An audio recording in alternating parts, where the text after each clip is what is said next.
Hello and welcome to Glitch Point. Well, it's been a week and it's Tuesday, so we almost made it.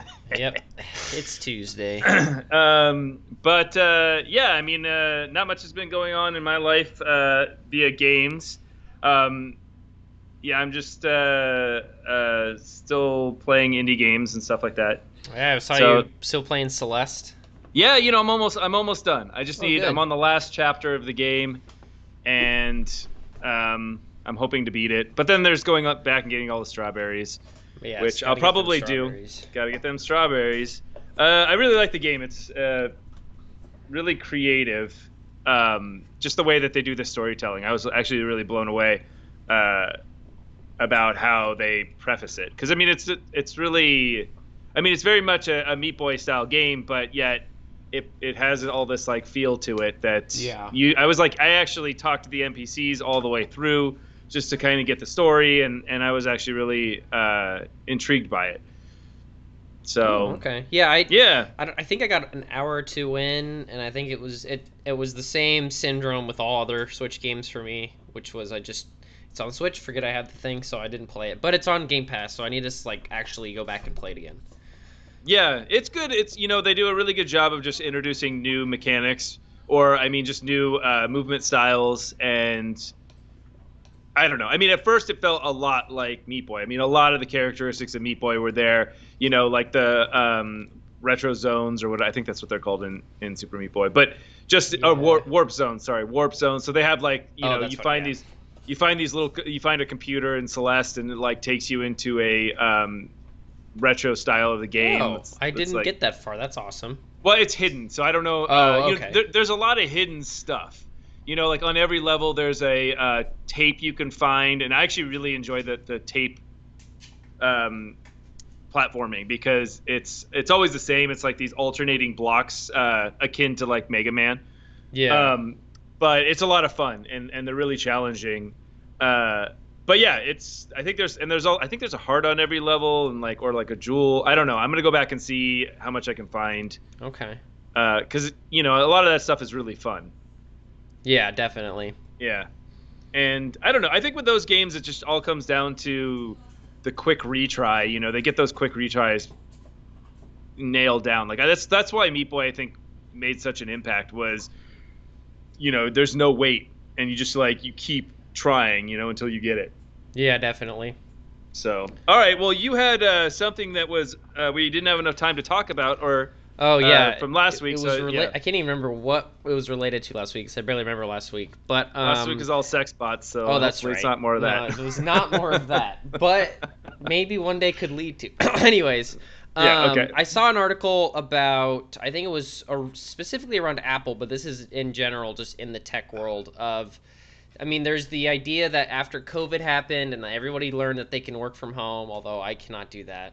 Um, they people are wanting to work from home more and more, and there's a lot of people in tech, or specifically around Silicon Valley, that are like, no, I don't want to go back to work because I can just do all of this from home. And more so, people are realizing that it's too fucking expensive to live in Silicon Valley and San Yeah. Francisco and all of these places. And it's also, and they're like, I'd rather just move somewhere else and work remotely so I can afford to like have a house. And there's another aspect of that, which is a lot of people are reaching that generation, that age, in terms of when they joined Apple and other companies in like the early 2000s.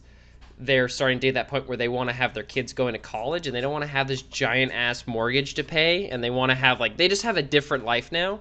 So it just doesn't make sense to live where they do. And it's kind of interesting to think about tech and gaming is probably going to get this way as well at some point, of like everyone just kind of is living wherever and then they just work wherever they're hired. Yeah, I mean, I definitely think that the tech industry is going to see this more and more because honestly, I think they're going to get more pressure from their employees because it just makes Oh yeah. sense.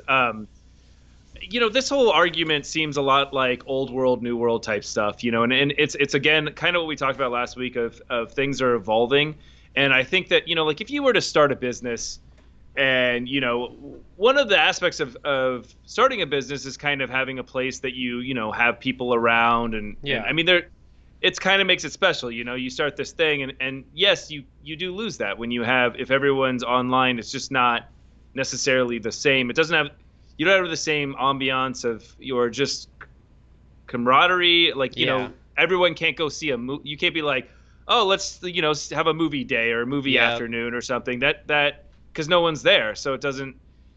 No, I So mean there is. I'm someone who's a huge advocate for staying in the office and actually like staying working in person, especially when it comes to games. I think that there's so much apart, even just software in general, of things can go way faster if you're in person. I mean, I know you can probably achieve it with more effort than usual remotely, but the fact that like you can turn around and have like a quick 5 minute conversation and could change honestly a giant portion of a game's direction with just a 5 minute conversation. It's just like you just don't get that remotely in the same way. I don't think. Yeah, and also like you're more apt to ask questions of somebody else, or just Yeah. have if you're stuck on something, if they're right there, you just like, hey, can you just hear me out on this really quickly? Where I think that if it even takes a Zoom call Mm-hmm. to get in contact with that person, or no one wants to type their problem out. I mean, you Yeah, can. I mean, if exactly. you're gonna do that, you might as well post it to Stack Overflow or some Yeah, other exactly. Gets like the real forum. world help. Yeah, because that'll be like hundreds of thousands of people, that are going to see that. Well, maybe depending on Yeah, or how they'll just depth shit on deep. you. They're like, "How dare you not know how that works? Fuck off." Yeah, the thing is, I find that most people just repost other ones, and they're like, just see this, but that's not my problem. I know. They're like, but in this one instance, Mhm. who owns Yeah, Stack Overflow now? Someone bought them recently. yeah, but Was it it was Oracle? some no, it was some Indian. It wasn't It even a was an company you'd ever Indian know. company. Yeah, that's what I thought because Oh there was wait, an well the article about it. CEO is Indian. So, or Of the okay, reading the name, which I'm not even gonna bother to pronounce, I would assume the CEO is Indian. of the company that Of bought them. Stack, no, of Stack Overflow. Yeah, I don't know who bought Stack. Let me see. Stack Overflow owner. yeah, I think it's a company out of India. Stack Exchange. No, fuck Or no, off. Who maybe it was bought Africa, Stack Exchange? somewhere not around here. It might have been Africa actually, Is it or Prosus? let's see here, Stack I'm getting Overflow Prosus on acquisition. some Yeah, connection. South Yep. Africa, multinational Naspers. Yep, they bought. Okay, yeah, So June 3rd, South Africa. 2021. Holy shit. So I'm on the wiki for Prosus or whatever this company is that owns Stack Overflow, which yeah is from where you just So, said. South Africa. They have two acquisitions in their on their whole wiki page, and they were 12 days apart in 2021. The first one was June 3rd, Stack Overflow for 1.8 billion, and then they bought Good Habits for 257 million. What's 12 good days habits? later. That's insane. That you're just like, well, 0.8, fuck it. 250 What's more. what's good habits? I have no idea. Let's look. So I Good. mean, I It's with a kind of know. Z. Habits. I know. I kind of know why or I presume to know why they bought Stack Overflow because it's just big data. Oh, I mean, absolutely. And Good so Habits is a. I would imagine they're just collecting data for both of these. I would, if I had to guess. I just don't know what good habits is. But Inspiring your employees to embark on something new as a breeze. It's some education thing. I'm not exactly sure what it is. I should go yeah. to their website. I should just Google it and see.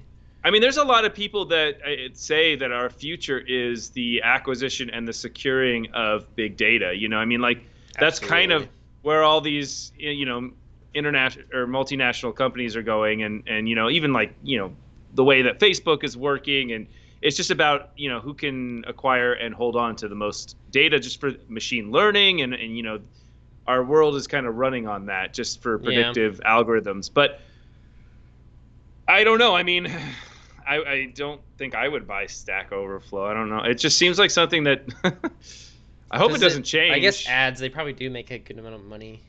Yeah, a I don't decent know. amount. I mean, there are problems with Stack Overflow. I actually read something recently about the decline in senior devs taking time to answer Stack Overflow questions just Oh, I because don't doubt it. they're so tired of the community and it's not rewarding anymore. But I mean, that's kind of what you need is Well, yeah, it just got too big, and I mean, like, and that happens to so many other things. Of like, there's so much there, and a lot of it is just crap. And I think that the use of Stack Overflow has gotten younger and younger, and I think it's more and more just college students. I mean, that's what we were Yeah. using it for. And I mean, I still do it now, but it's less and less because a lot of the time, like once you hit a certain point, it starts to become not Stack Overflow but forums. Yeah. Because Stack Overflow is super public, so it's like really that generic public knowledge of things. But then you hit a certain point in your career, you're like, I need forums for this specific technology or these specific types of developers, and I think that's where they're like kind of more migrating to. Well, I think it's just, there's a lot of once it gets too popular, a lot of people don't follow software engineering practices, which is, Yeah. if you're gonna post to Stack Overflow, you read how to post, right? There's all this stuff on like how to structure your post, how to make a good post, what to do before you post, and like reading the documentation is something that I don't think a lot of people do, and that starts to tire out these senior devs because they just can't handle these re-questions and stuff that doesn't make sense. Or Yeah, and the fact that when you Google questions and the first 5 results are Stack Overflow, Stack Exchange, whatever Stack website, that's all under the same umbrella, and it's all the exact same question but worded 5 different ways. Yeah. And most of the time with 5 different answers, you're like, fuck, this is just not helpful. Or people don't explain their problem well enough. They're not comprehensive. So then it's just, now you got to ask them, well, what do you mean? Can you please post your code? Yeah, and then it's just like, you just want me to post code and copy it. Yeah, and I think that also, like, saying that the solution was found, or that I try to do really well on it. I've only done a couple of posts, but yeah, I don't think I've I've ever posted. I've answered a couple of questions, but like it just never turns out. Like you'll answer a question and the person will just never get back to you. Yep. It's like, oh, okay, well, you asked it, and then you probably found an answer for it before you asked it, before you looked for the answer. Then you looked for the answer, you found it, and you abandoned it. Yeah, it was really funny. I can't remember what I was looking up on the Unity forums, which, man, sometimes they just don't answer you. Well, there's a lot of Unity devs on there that answer, but sometimes it's just crickets. And I found this one, and it was like a big problem, I thought, and I was having the problem. And like I saw this answer, and someone literally was just like, "Oh, you should do this," and then it didn't work. And then like I think a year or two went by, and someone finally was like, "Oh, you should do this," and then the person responded, "Yeah, that was way too long." He's like, "I don't even have this problem anymore. I just avoided it and went a different direction." But that doesn't matter. The thing is there are a lot of us out there, and I don't think that our data is being represented very well. That I will search for 2 to 3 days before I like start. I mean, like every time I've posted to Stack Overflow for help, it's been like I am really stuck. Like I have scoured the internet, and it does not, what I'm trying to do does not work. And you know what, the sad thing is, usually it is you just need to redesign because you're trying to work against the API. But yeah, that's whatever. that's usually how it is. But still, I think it's important for these senior devs to keep posting, and like even if it's a pain in the ass, because if it's out there and it answers a question, it's out there forever. And I can't tell you how many other people that you don't see are reading that. Yeah, well, and that's another thing is like I feel like that's a big problem with Stack Overflow and its size, is that develop APIs and everything keeps changing, that you'll find answers for some problems that are just so old and that they don't even apply anymore. And that like people either have to again re-ask the same question, which is not what anybody wants, or the people who know the answers need to like go back and do some like babysitting on old posts, which that's never going to happen either. Well, the other thing that Stack Overflow doesn't adhere to, and it is like when you go into the browser and you set the time, so it's like within a year. Mm-hmm. It seems like Stack Overflow doesn't adhere to that, like, which is really annoying because, like, I mean, in computer science, you want the most up to date. If there's API changes or something, you just want to make sure you're doing it how you're supposed to be doing it today, rather than how you were supposed to be doing it in 2016 or something. Exactly. And yeah, I wish they would be a little bit better about that. But to be honest, like, even when I find an answer that suits me, I still don't press the up arrow. Yeah, and that's true. I never have. So, I feel like shit. Well, no, nobody knows, and that's something they need to solve. Nobody knows and I don't know how you solve that, but I think that it would make people that put those answers out feel a lot better if they knew how many people they helped. But there's no way to like, Well, how and do the you other do thing that? is, I think, let me click on this one and try to upvote it. Yeah, I need an account. No one's gonna do that. Oh No one's yeah, gonna fucking do that. I have an So even, account, but yeah, that's I mean, true. yeah, but it's like you're making the barrier, and I get why. Again, they need to make money, and you do that by making accounts. Yeah, So that's the underlying part of it. But just man, data. some reading through the like just if you just go to the home, I've never gone to like I'm just at the home page. I just clicked all questions, go newest, and it's just like, man, fucking the things people ask. Yeah, it's crazy. Like It's this guy needs to open. How does he open a file with a Chinese name? He's in PowerShell.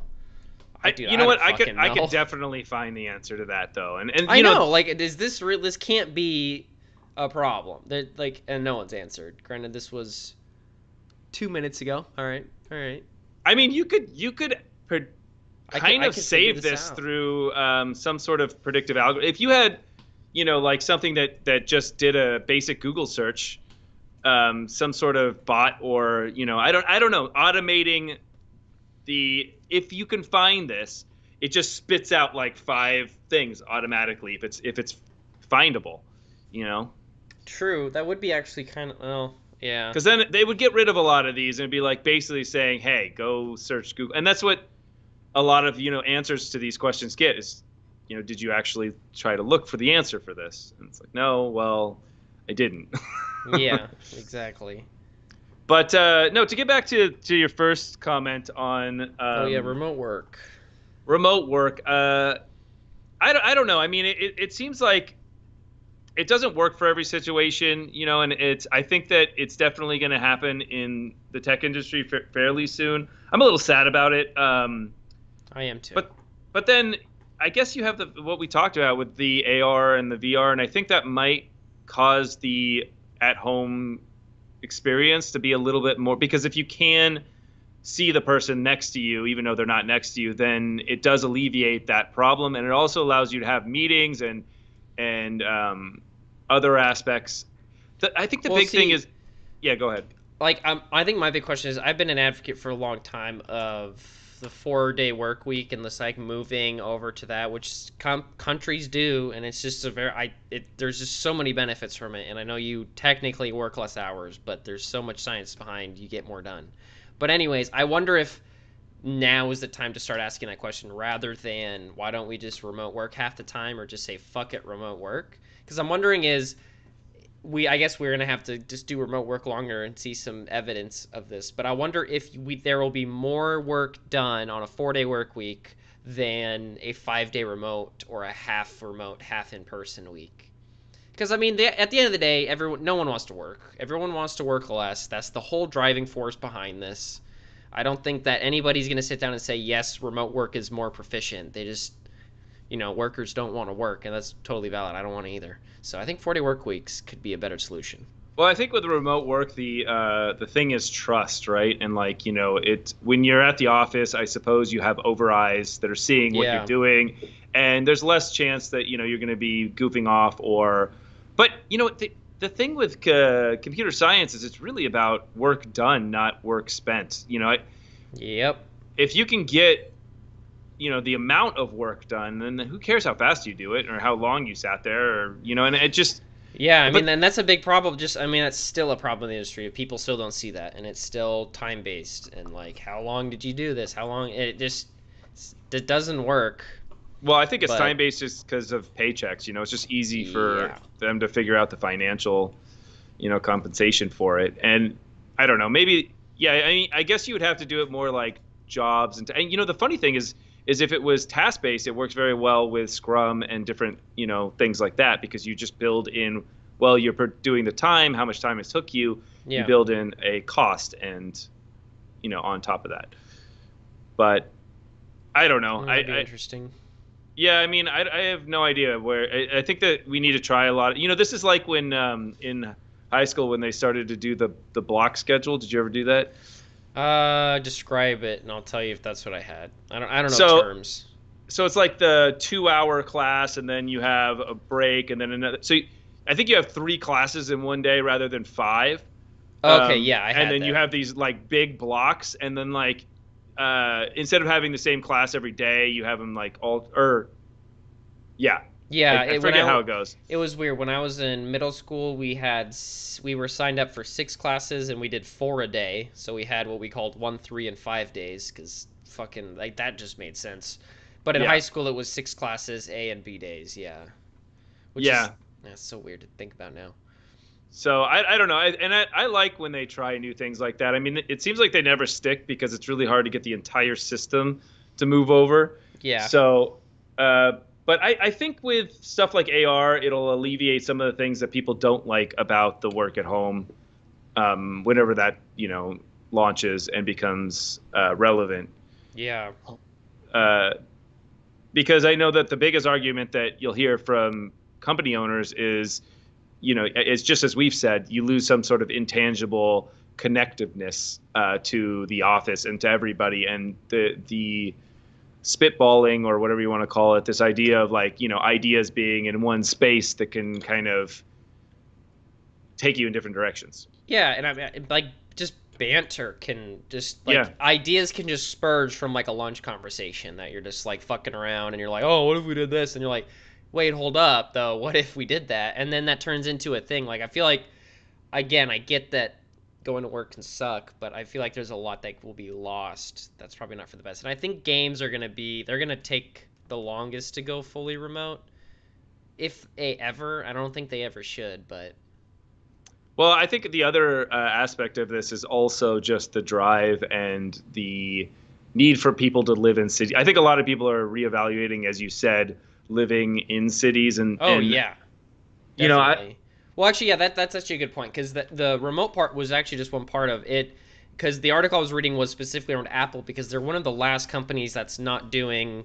They haven't really expanded outwards. Like Microsoft, you can get a Microsoft job just about anywhere. Yeah, they have a headquarters here, but they're spread out. Amazon's spreading out, and Facebook, Google, everything. But Apple's still Apple campus down in Cupertino, and it has stayed that way for a long time. And I know that they've always been super picky with who they hire, whatever, but they're starting to lose people because they're like, I don't want to fucking live here anymore, this is too expensive.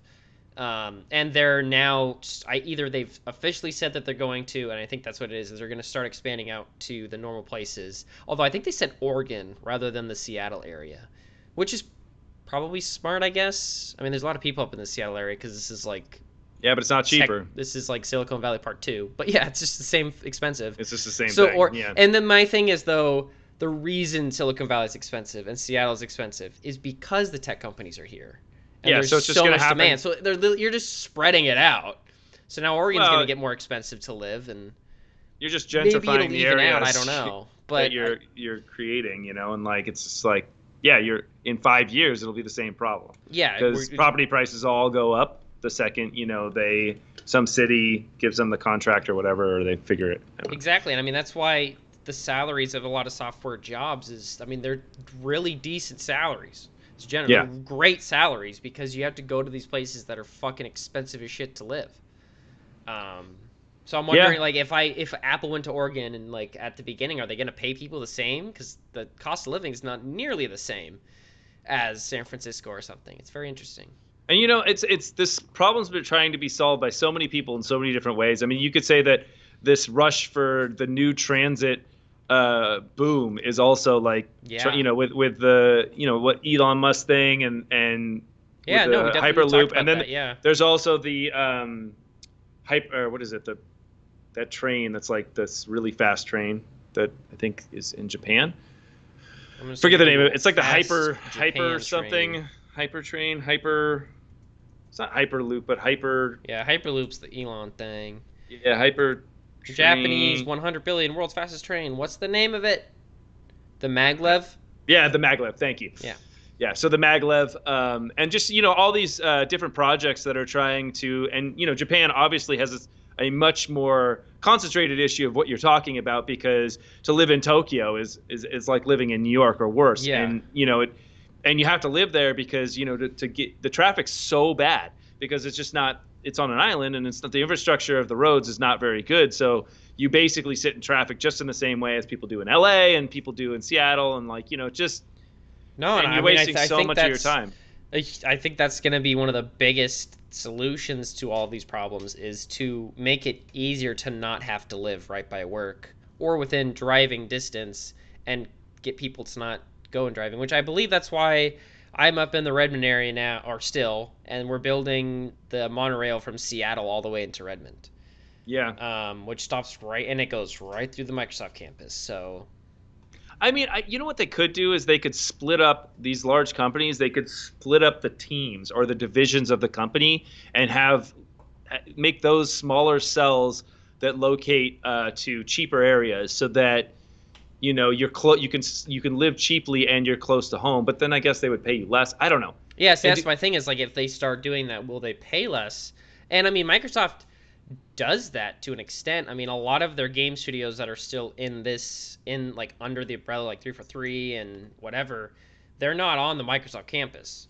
They're yeah, off of it, and they in the Microsoft campus is ginormous or whatever. But yeah, it's a good idea. But yeah, I don't know if that means you get paid less just because you're working somewhere else. I mean, because in this industry that we're in, where it's basically all work is being on a computer and being connected to the internet. It really, I mean, it really opens up a lot of possibilities, and there should be this freedom for all, but it's the companies that are actually holding us to it. And this is actually why I'm going my own way and doing entrepreneurship, is because I want to retain that freedom of Yeah, being able to work from anywhere and being able to not worry about where I am in the world yeah, to make money, and so. I think everybody wants that. And I think that people are now kind of saying, well, why can't we have this too? We went to college, we learned a really hard trade, we're really good at it, and we want the perks that other software development that aren't tied to these large companies have. yeah. But I guess the second you have a team, you got to figure that out. I don't know. I mean, it's a hard one. It's a hard thing to answer. Yeah, I don't know and it's probably gonna take a long time for anything to shift. I don't think, well, with COVID still kind of being around and whatever the fuck the Delta variant's doing, we'll Just see scaring how people. remote. Yeah, we'll see how remote work starts changing. I know some company, I think Twitter said that they allow people to go work remotely forever, which is interesting. I mean, on a business side of things, if you tell everyone to work from home, you don't have to pay for an office. No, it definitely is a So cheaper. there's like that's a shitload of money you're saving, Yeah. electricity, snacks, fuck them. Which there's some companies that like that's the point. Is like it's a great office and everything. So I don't know. Yeah. No, but there's the other aspect is it's hard to work from home. And I've gotten, I've been doing it for a long time and I've gotten good at it, but there are definitely a lot of things I have to do in order to make the work at home experience successful. Yeah, It's not just, it's a lot different when you go somewhere and you're bound to that place and the reason you're there is to work. You really have to have, routine in order to keep that kind of momentum. yeah. I mean, for me, it's the transition time between different parts, which is why like doing everything at home just doesn't work because like the drive to work is just my brain transitioning to work mode. Same with coming back, even going to like the gym. Worse than is better than a home gym because like you're going to the gym and getting in that mindset. If I don't have that, it's just impossible. I can't do it, and I need to fix it because I don't want to be like you just said. I don't want to be tied to a location. I want to be able to work from wherever and be able to do whatever. But Well, I'm not the there the yet. thing that holds the in between is the shared offices. And I don't True. know, if that's going to become a booming industry soon enough. As if this shift does start to happen, I think that most people will find frustrations from working at home, and they'll still want to be around like-minded individuals, but maybe just not ones that are part of their industry, not in their company.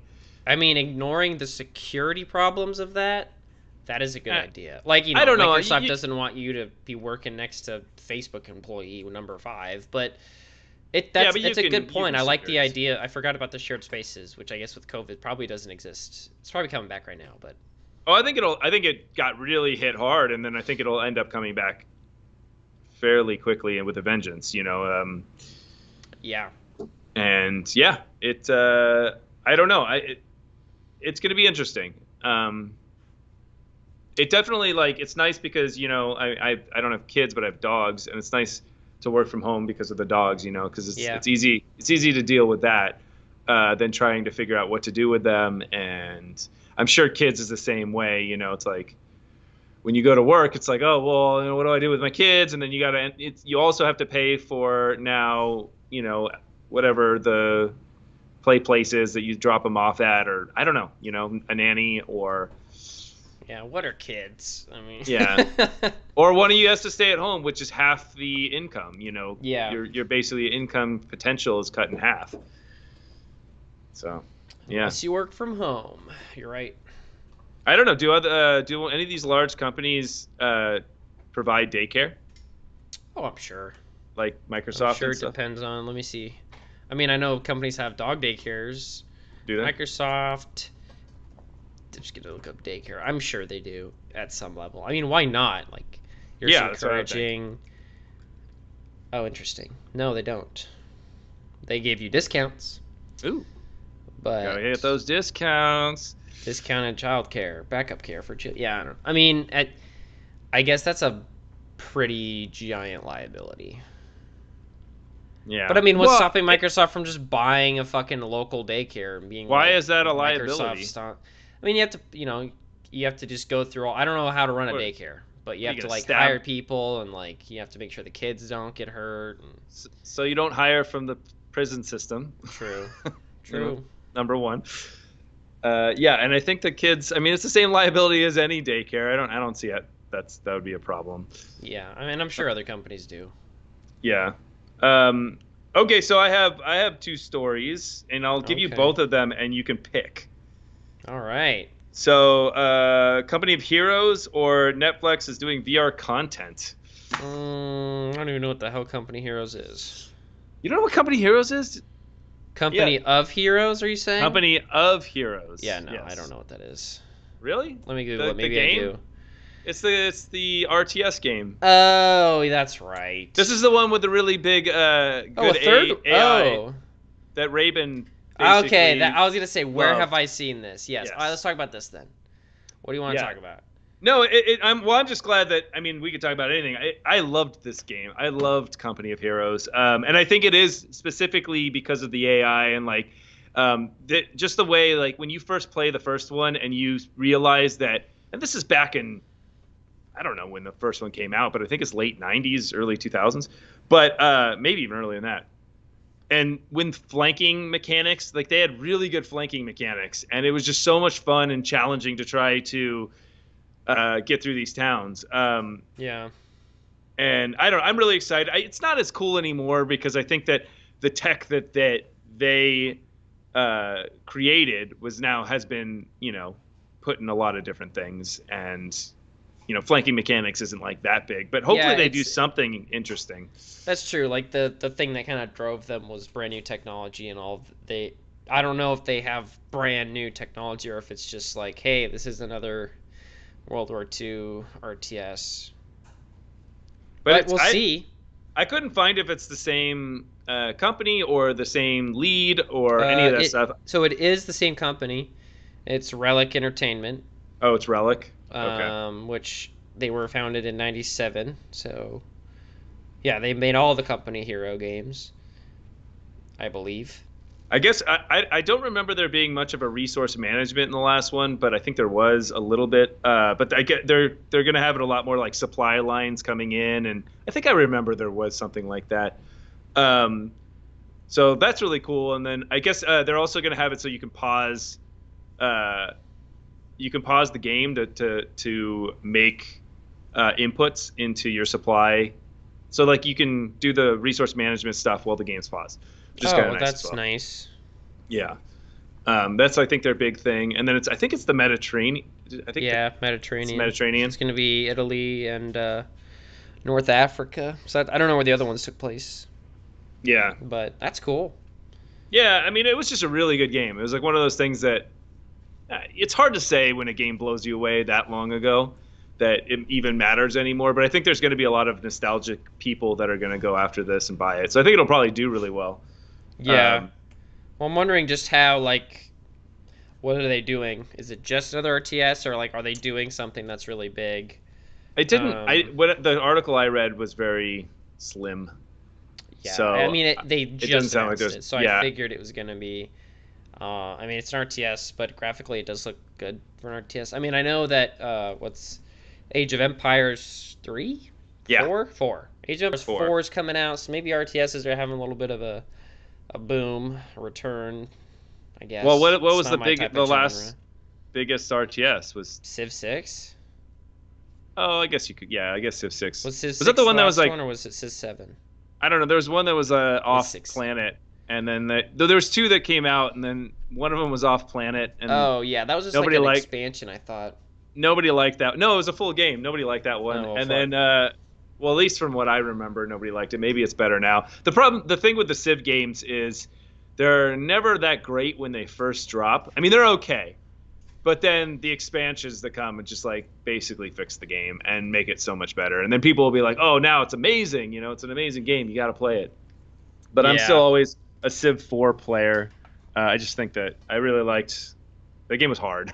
I just have not. I don't think I've played a Civ for longer than an hour. Yeah, I'm just not it's an a RTS person. it's an undertaking. Yeah, Yeah, see, yeah, that's how I feel every time I boot. I'm like, this is just so much going on. I'm so done. I'm too lazy.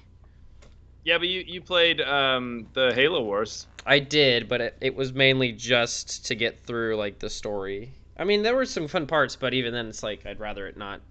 Not that I'd rather not be, but I'm never gonna replay them. I played through them. Great music.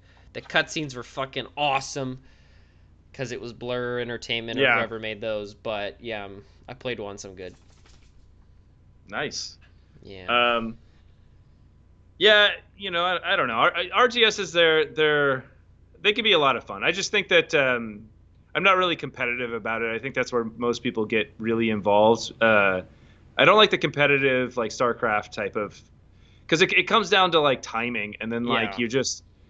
you're trying to get this done by like this time stamp and this done by this time stamp. It's just stressful. It's like, okay, I just Yeah, I just want to I think I play. might get into RTSs when AR becomes a big thing. I think an AR RTS would be dope as shit. Oh, you want to play it on like a tabletop? Yeah, like I Yeah. mean, I remember. Oh god, do you ever remember the game Battlegrounds? It was like some tabletop game that you like built your little fortress and you just like launch these like tiny hockey puck things at the other person's base and knock it down. It was a while. It was a fucking Battlegrounds. long time ago. I think it was called Uh, Battlegrounds.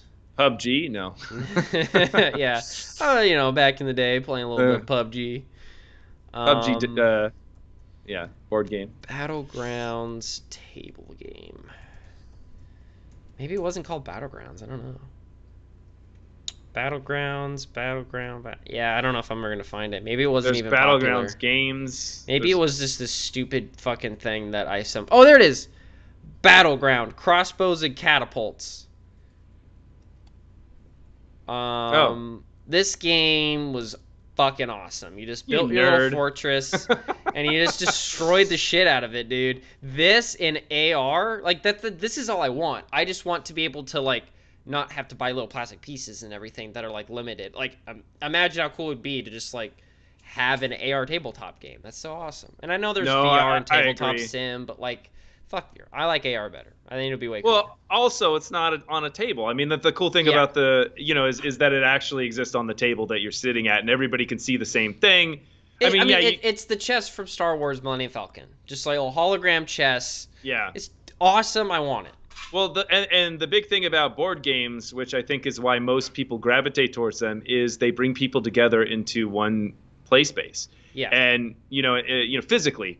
And I think that playing it in VR kind of robs you of that. So it's fun and everything, but it's like, oh well, we're not all in the same space, and And I like know. seeing real people. Like I get that everyone's got their own online avatars, but it's just like you get into a lobby and like you're playing with some dude in like giant banana and some anime character and you're just like, I'm not playing with them. It just doesn't feel the same.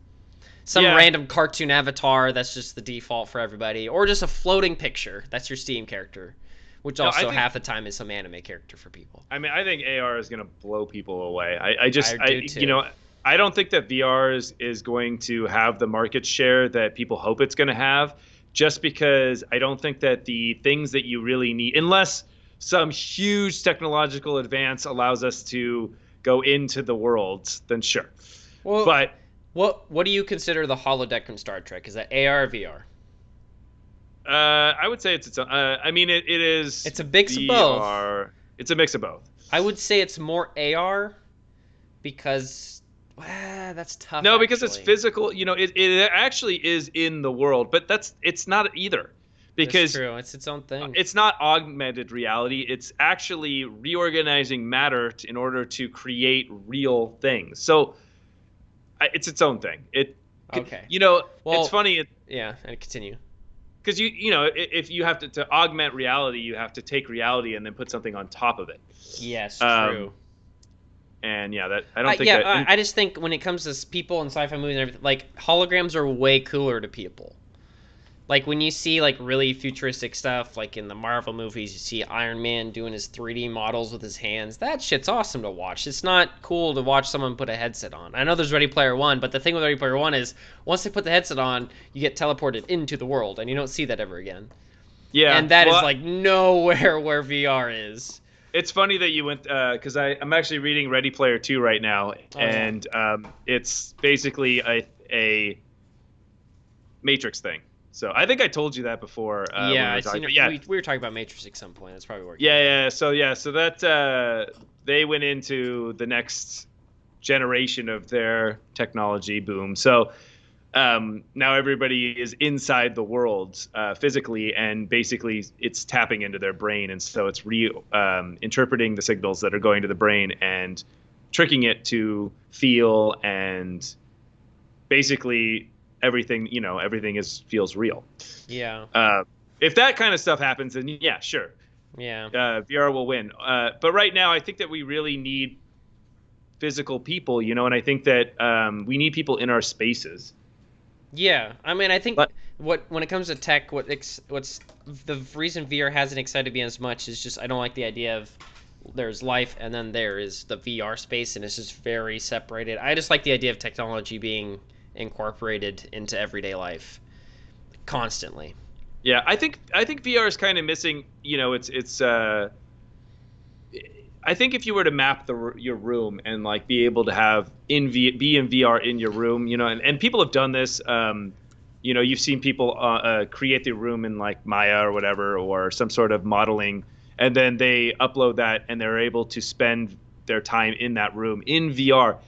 And when they touch a desk in VR, then it is a real desk, and it is a real thing. And they have those spaces which are like the, made for this, for video game walkthroughs. Yeah. And they build the spaces out. I think there's something there that we need to discover as like a stopgap. But yeah, I don't know.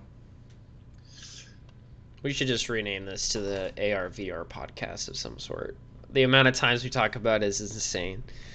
Yeah, well, I love both excited. I know. I can't help but be excited. Give me AR already, damn it.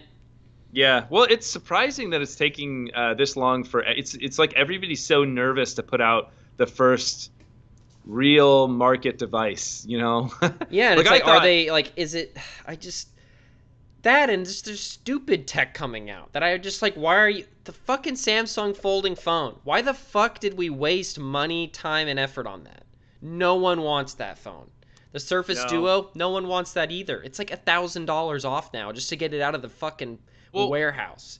I think the only thing that foldable technology does is, and it didn't even work for wristwatches either. No.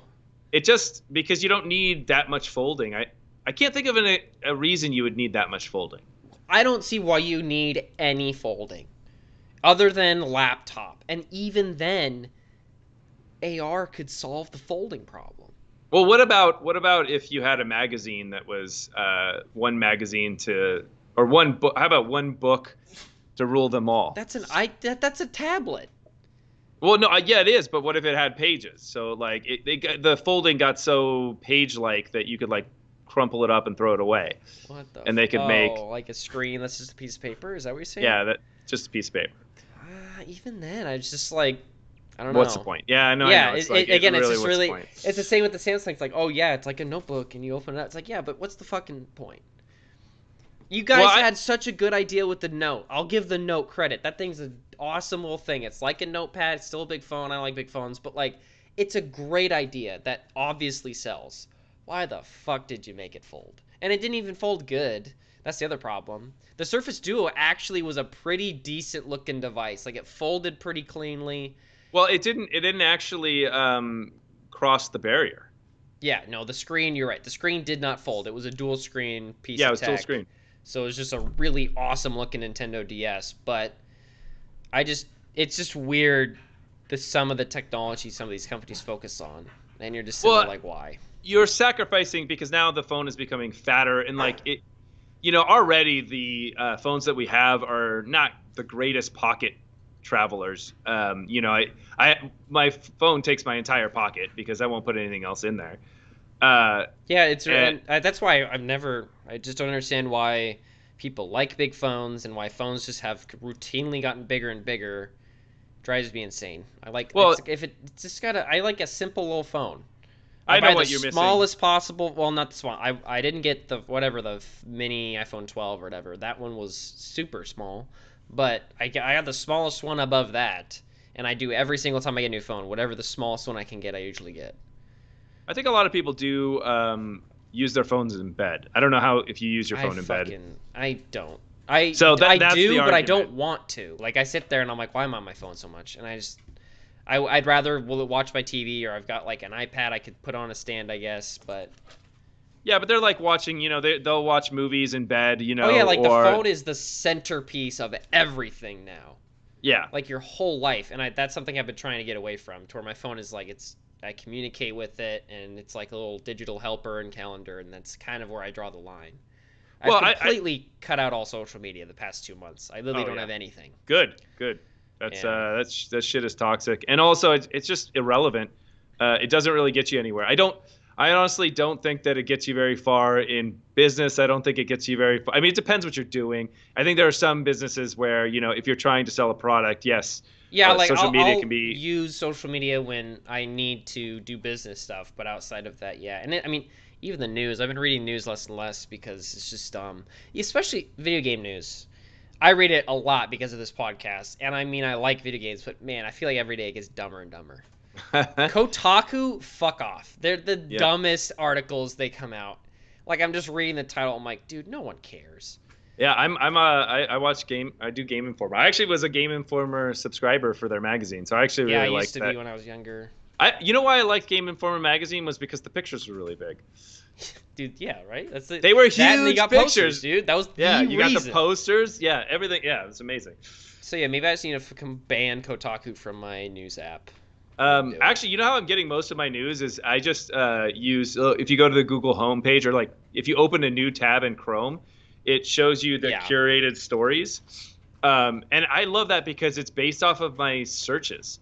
So I get a lot of stuff that's relevant to what I'm trying to do during the day, and like because that's what I'm searching all day is when I'm trying to solve problems. So I it guess kind that's of true. I hate nice. that. Like I do and don't like that. Like I like that because of what you just said. It's relevant, but I don't like getting curated stuff because I start to get like pigeonholed into this. I start missing like important stuff.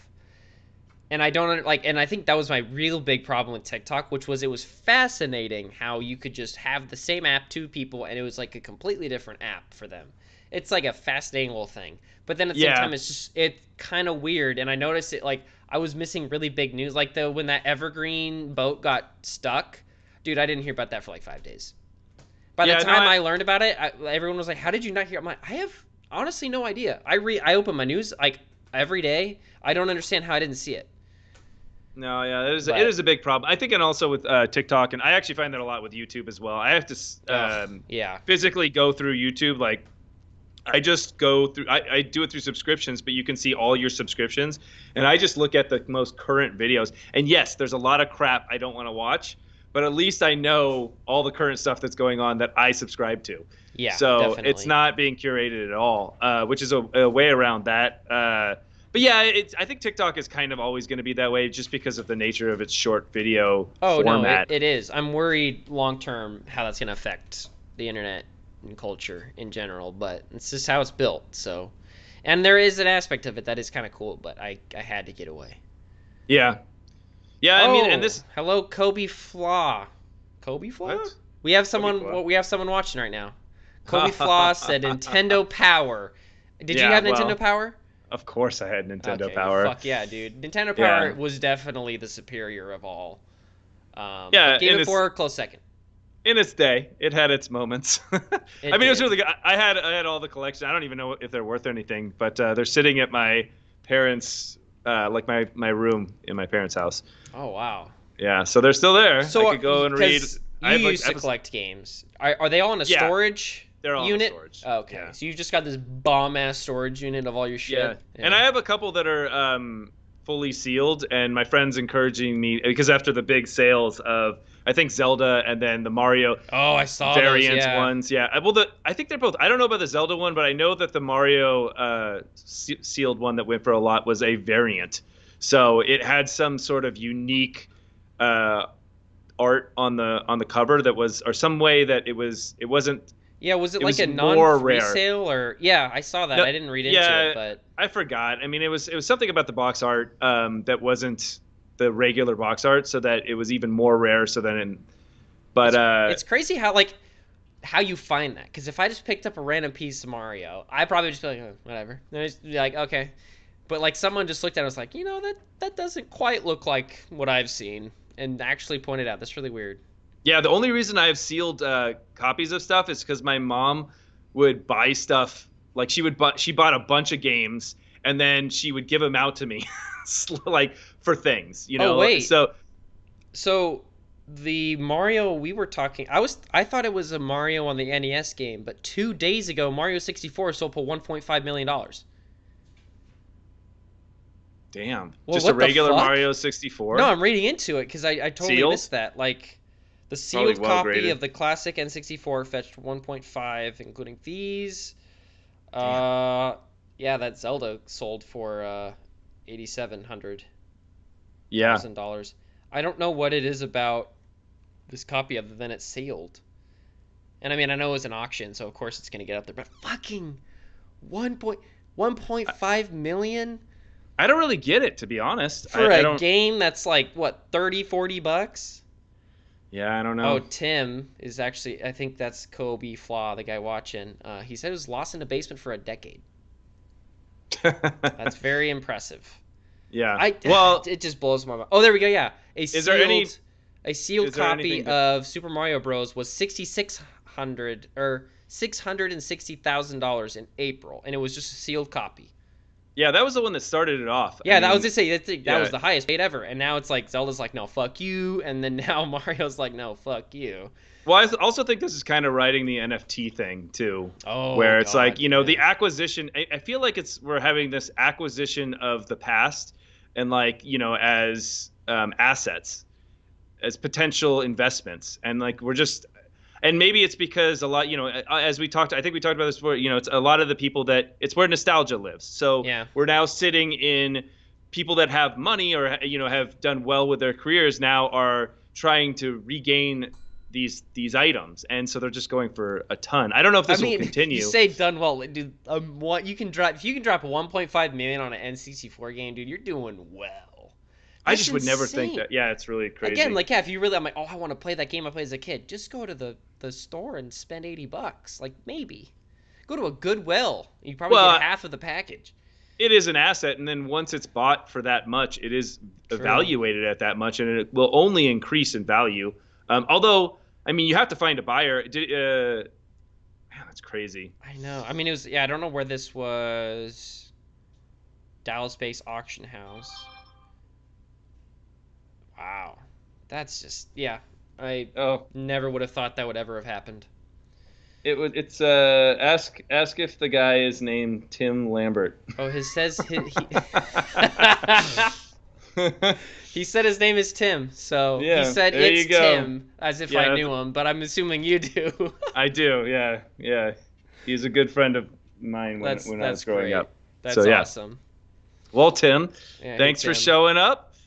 Yeah, but he moved also for the reason that we talked about is It's fucking property expensive. prices. Yeah, property prices. So Yeah. yeah, No, moved across the I country. definitely looking at the few like the next 5 years and wanting to have some sort of a more of a house. It's like this is not going to work here. I got to move somewhere a little different. Yeah, my Outskirts, sister's but talking about it too. She's talking about moving to Texas, where's and just the she fact that now? L.A. Pasadena. Oh, I mean, okay. it really bound by my mom because my mom's there, and but she said if that wasn't the case, she would move back to Texas just because. Yeah, I mean, you just end up paying so much money that is it worth it? And so you have to really decide what you want to do with Yeah. your life. And I think that and it all ties into all the stuff we talked about during this podcast is working from home and like are there opportunities? Can I make that work? And I think a lot of people probably ended up trying to start their own business, with their furlough money or money from the government. Yeah, I wonder if we're going to Yeah, see an influx of entrepreneurship in the I think next we couple of will. years. I feel Yeah, like we will. I hope I mean, I so. I know enough people that are doing it and using that money to try to put it towards their dreams and start something new while they have a chance. So yeah, Yeah. maybe that'll be a big boom in business, and it's also Democratic presidency, so that's also really good for should be Yeah. really good for entrepreneurship Yeah, and new definitely. businesses based off of taxes. So I don't know, but maybe not. It just depends. I don't know what Biden's stance on that is. I've never really looked it up. Yeah, I'm too lazy for politic news. Yeah, I have. Oh, Tim says he's got to go. Bye, Tim. Have a Yeah, good there he goes. day. Those good times. Yeah, I have my microphone on my keyboard in this setup, so it's like nearly impossible for me to look things up. Ah, yeah. I have mine like a little bit to the left. If I turn my head, I probably am too quiet. Yeah, But it's just a really short table, so it yeah. works though. Okay, is there anything else that I mean we could talk about Well, yeah, you NFTs, I had guess. another thing. You had Oh, you came up and you're like, I got two I did. things. One of them was company. What was the other one?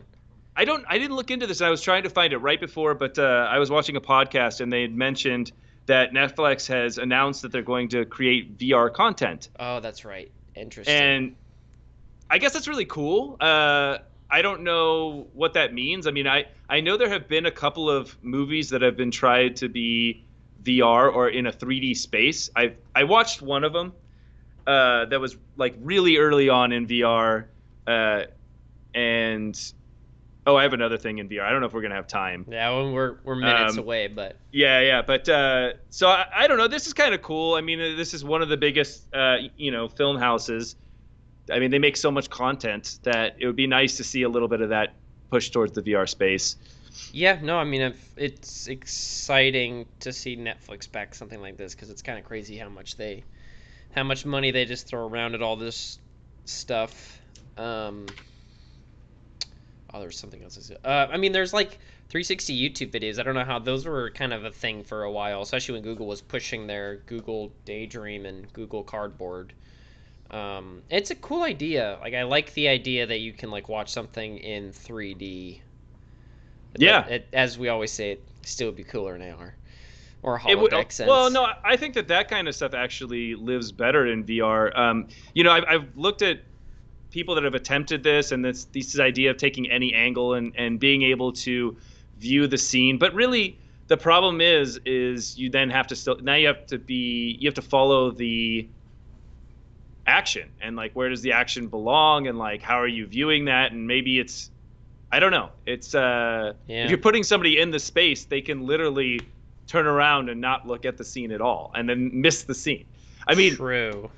not that someone would do that, or maybe that's their choice, but it kind of cheapens it a little bit because you're not guaranteed that they're going to see everything or be looking in the right place. So I don't know how you deal with that. Okay, well, I got one last thing before. What do you think Palmer Luckey is doing right now? Don't look it up. God, what the fuck is this guy doing? All right. I was blown away. He's got a government contract. Oh Christ. Yeah. It gets worse. Oh my God. I don't know. What is this guy doing? he's building drones that basically ram into other drones. Oh God, what? So yeah, so isn't Palmer Luckey like a piece of shit? He is, allegedly. Allegedly. Well, he's not. He got fired from Facebook, and then he also put a lot of money into the Trump campaign or something. I don't know. Oh, yikes! But he was a big. Didn't he? Was he the one who got sued by John Carmack?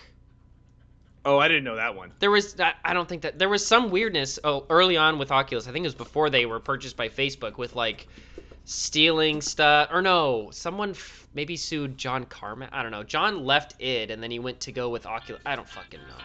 Too much stuff. Yeah. No, it's yeah, I thought it was funny. I'm like, what? But yeah, that's the really hell happened to this weird. guy? How do you go from? How do you land there? That's just interesting. Well, I just think that ramming is also. I was like, is ramming the best option? Yeah. He literally makes so the drone. All it does is it flies as fast as it can into the other drone, and then he's like, well, if the drone that gets damaged, then it has some sort of like backup parachute thing. It's like, what are we doing?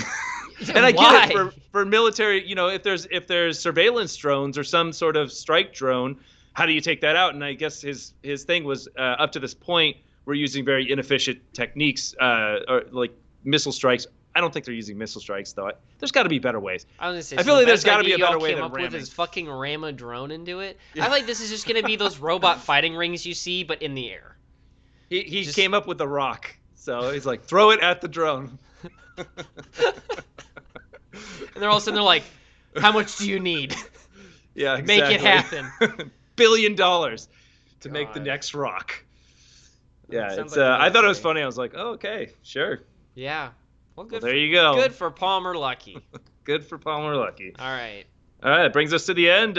Thank you, everybody, for listening. Thanks, Tim, for showing up. And yeah, we will be back next week at some point.